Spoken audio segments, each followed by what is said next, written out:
প্রায় 10 কোটি টাকা মূল্যের ব্রাউন সুগার সহ এক মাদক কারবারিকে গ্রেপ্তার করল মালদা টাউন জিআরপি।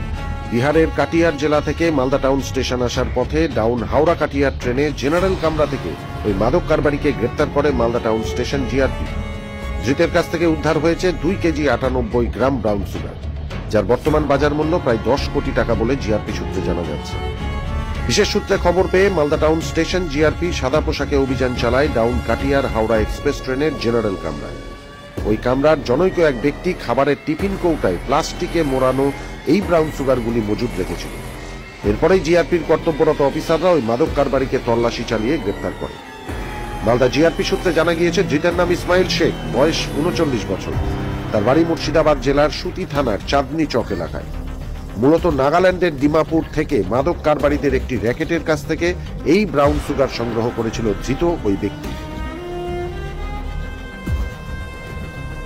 প্রায় 10 কোটি টাকা মূল্যের ব্রাউন সুগার সহ এক মাদক কারবারিকে গ্রেপ্তার করল মালদা টাউন জিআরপি। বিহারের কাটিয়ার জেলা থেকে মালদা টাউন স্টেশন আসার পথে ডাউন হাওড়া কাটিয়ার ট্রেনে জেনারেল কামরা থেকে ওই মাদক কারবারিকে গ্রেপ্তার করে মালদা টাউন স্টেশন জিআরপি।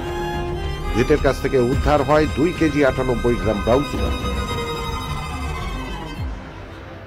গতকালকে রাত্রিবেলা আমাদের কাছে একটা খবর আসে যে হাওড়া কাটিয়ার থেকে হাওড়া যাওয়ার ট্রেনে একজন লোক আসতেছে, ওর কাছে প্রচুর পরিমাণে ব্রাউন সুগার আছে। ওই খবরটা আমাদেরকে শেয়ার করছিল, কলকাতা স্টেট থেকেও শেয়ার করছিল। তো ওই খবরটাকে আমরা ওকে ওয়ার্কআউট করতে গেলাম। তো ওই ট্রেন মালদাতে ঢোকার পরে আমরা একটা ব্যক্তিকে আটক করি। ওর কাছে একটা ব্যাগের মধ্যে 5 প্যাকেট ব্রাউন সুগার ছিল। মোট 2 কেজি 100 গ্রাম মতো মোট ব্রাউন সুগার ছিল। ওটাকে আমরা সিজ করেছি আর লোকটাকে আটক করেছি। কত টাকা? মার্কেট ভ্যালু যেটুকু আমাদেরকে খবর দিল, এটা 10 কোটি থেকে একটু বেশি হবে। 2 কেজি 100 গ্রাম মতো আছে। খুব ট্রেনে ছিল এটা ডাউন মানে কাঠিয়ার থেকে হাওড়া ট্রেনে ছিল, কিন্তু এই ব্যক্তিটা আসছিল ডিমাপুর, নাগাল্যান্ড থেকে ডিমাপুর আসছিল, যাচ্ছিল টুয়ার্ডস মুর্শিদাবাদ সুতি থানার আন্ডারে যাচ্ছিল। এটা কোথায় পাচার হওয়ার কথা ছিল? এটা ওই ফারাক্কা সাইডে, মানে ফারাক্কা মুর্শিদাবাদ সাইডে পাচার। আর এই কোথা থেকে এটা সংগ্রহ করেছিল? এ বলছে ডিমাপুর, নাগাল্যান্ড থেকে সংগ্রহ করে নিয়ে আসছিল আর কি। আচ্ছা, নাগাল্যান্ড থেকে নিয়ে আসছিল। নাগাল্যান্ড থেকে নিয়ে আসছিল, ডিমাপুর থেকে নিয়ে আসছিল। এর বাড়ি হচ্ছে ইসমাইল শেখ আছে, এর বাড়ি হচ্ছে সুতি থানা আন্ডারে পড়ছে, সুতি থানা, মুর্শিদাবাদ জেলা।